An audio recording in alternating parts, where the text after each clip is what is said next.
Okay guys, ayan.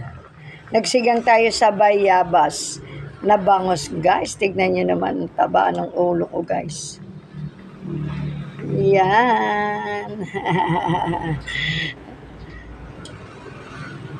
Bangus sa bayabas guys. At ito naman yung pinakakatawan niyan. Ipiprito ni Daddy B guys. Ayan, ipiprito niya to guys. Partner yan, ulam namin for lunch. Niluluto na lang dyan guys yung gulay. Ayan.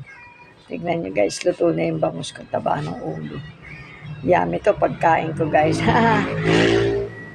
Ulam namin sinigang sa bayabas for lunch. Ayan, saka pritong bangus. Okay guys. Tignan nyo naman oh. Sarap, yummy. Okay guys, thank you for watching. Love, love, love.